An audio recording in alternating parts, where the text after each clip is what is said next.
Lord of the Flies. A darker shadow crept beneath the swarthiness of his skin. Ralph walked in the rear, thankful to have escaped responsibility for a time. Ralph was fighting to get near, to get a handful of that brown, vulnerable flesh. The desire to squeeze and hurt was overmastering. Not even Ralph knew how a link between him and Jack had been snapped and fastened elsewhere. Why do you hate me?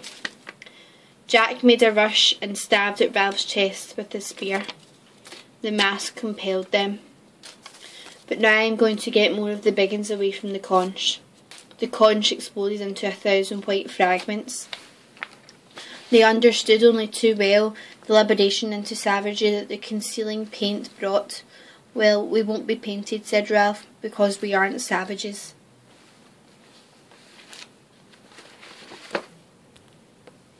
Here the eye was first attracted to a black bat-like creature that danced on the sand and only later perceived the body above it.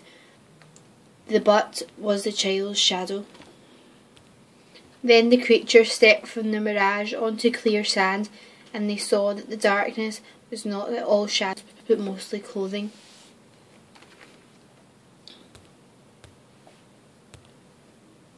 The mask was a thing on its own, behind which Jack had liberated from shame and self-consciousness.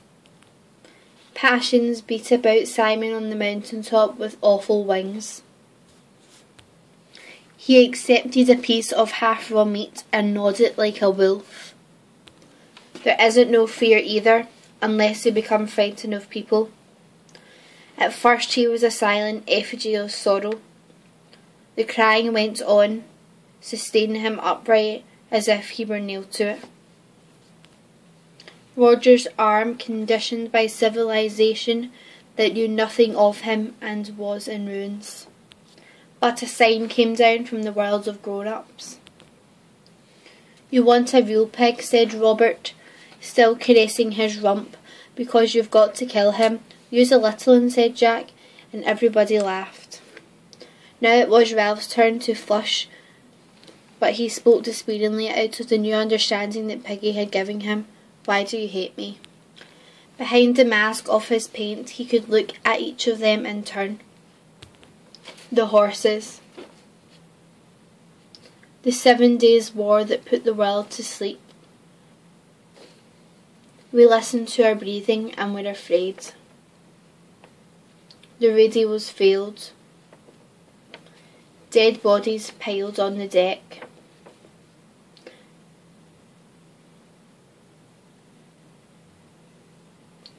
If on a sudden they should speak again.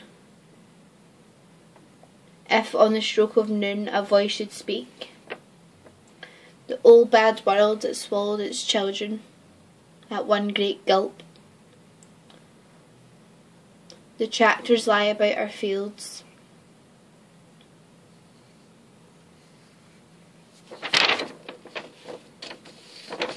Late in the summer the strange horses came.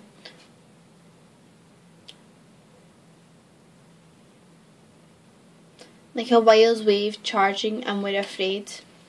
We had sold our horses in our father's time to buy new tractors. Now they were strange to us.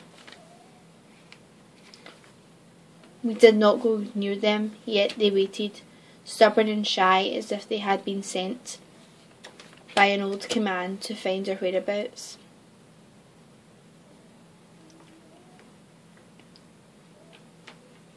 Yet knew as if they'd come from their own Eden.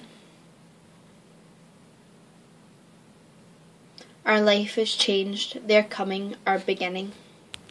Eugenesis. Nations were neutralised. They fed the starving, the capsules gave immunity from hunger. Faces filled, the smiles were uniform. The computers found a formula for plenty.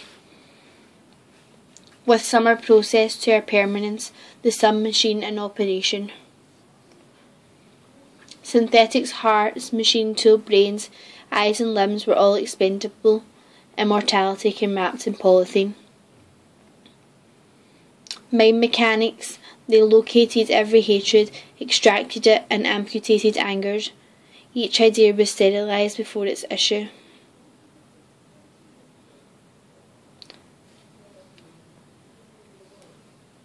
A small man with red hair had disappeared. A museum missed a tent, neither was found. He left an immortal wife the changeless years of endless happiness. The Autotongue translated irrational anger. Source unknown, primordial and contagious. The word ran like a rash, on walls and daubed on doorways. Cities emptied in panic, they neglected their machines. Seizing up, the computers began to cry. Hot roosting. I sit in the top of the wood, my eyes closed.